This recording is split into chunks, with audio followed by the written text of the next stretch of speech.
Welcome to Shri Sai Guru channel. Today's question: the sum of third and sixth term of an AP is 38 and sum of fifth and eighth term is 54. Find the first three terms of the AP. What is given here? The sum of third and the sixth term. ಇದನ್ನು addition ಮಾಡಿದಾಗ third and sixth term is 38. Fifth ಮತ್ತು eighth ಟರ್ಮನ್ನು addition ಮಾಡಿದಾಗ 54. ಇದೆರಡೂ information use ಮಾಡಿ ಈಗ ನಾವು A ಪಿಯ first three ಟರ್ಮ್ಸನ್ನು calculation ಮಾಡ್ಕೋಬೇಕು. ಅಂದರೆ A plus D and A plus 2D. So ಇಲ್ಲಿ ಏನು ಕೊಟ್ಟಿದ್ದಾರೆ, ಈಗ ನಾವು ಇಕ್ವೇಷನ್ ಹಾಕೋಣ ಇಲ್ಲಿ. ಓಕೆ, ರೆಡಿನಾ?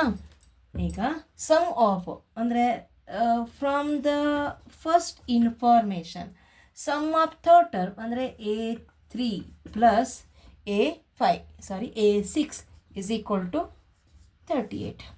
ಜನರಲ್ ಫಾರ್ಮ್ A3 ಹೆಂಗೆ ಬರ್ಕೋತೀರಾ? A plus 2D plus A6 ಅಂದರೆ A plus 5D equal to 38.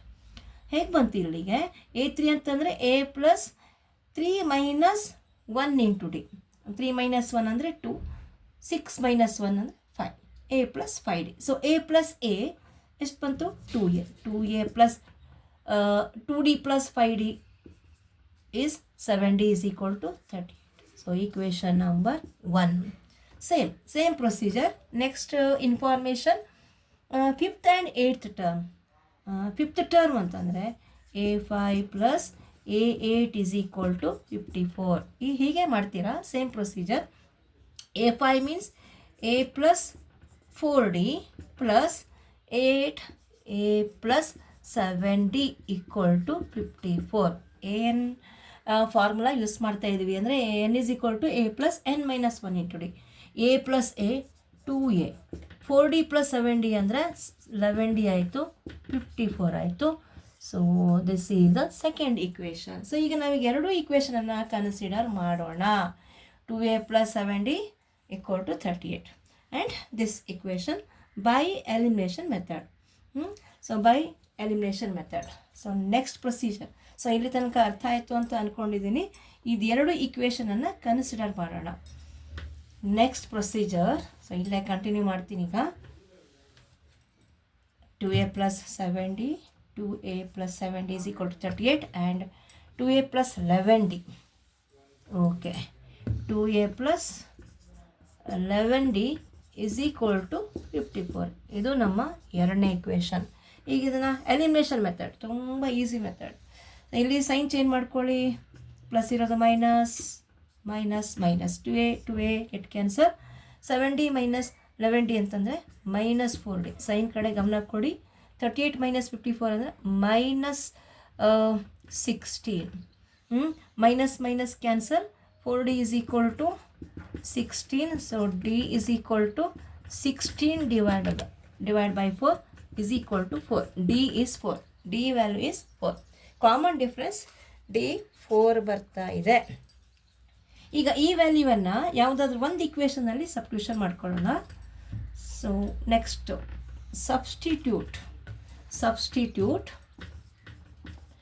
D as 4 ಇನ್ ಯಾವುದಾದ್ರೂ ಒಂದು ಇಕ್ವೇಷನಲ್ಲಿ. ನಾನು ಇಕ್ವೇಷನ್ 1 ತಗೋತೀನಿ. ಇನ್ equation 1 that is 2A plus 7D. 2A plus 7D is equal to 38. ಇದನ್ನು ರಬ್ ಮಾಡ್ತಾ ಇದ್ದೀನಿ. D value 4. ದೆನ್ ನಮಗೆ A ವ್ಯಾಲ್ಯೂ ಬರ್ತಾ ಇದೆ. 2A plus 7 into 4 is equal to 38. 2A plus 7 4s are 28 is equal to 38. So 2A is equal to 38 minus 28. Shift ಮಾಡುವಾಗ sign ಕಡೆ ಗಮನ ಕೊಡಿ. 2A is equal to is 10. ಈಗ ನಮಗೆ A value is equal to ಹೆಂಗೆ ಮಾಡ್ತೀರಾ? 10 divide by 2. 10 divide by 2 ಅಂದರೆ 5 ಆಯಿತು. A value 5. Then A is 5. Continue. So A is equal to 5. Wait. A is equal to 5 and D is equal to 4. ಈಗ ನಮ್ಗೆ ಆಯ್ತಲ್ಲ first 3 terms ಬರಬೇಕಂದ್ರೆ. First 3 terms of A P ಅಂದರೆ A plus D and A plus 2d. Substitution A ಅಂದರೆ 5 first term, then 5 plus 4, next 5 plus 2 into 4. So ನಮಗೆ answer ಬಂತು ಇವಾಗ 5 and 9, 5 plus 4 9, next 5 plus 2 4 is 8, 8 plus 5 is 13.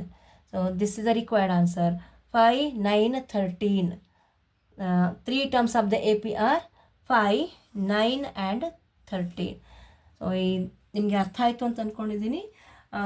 Please do share and comment, subscribe Shri Sai Guru channel. Thank you.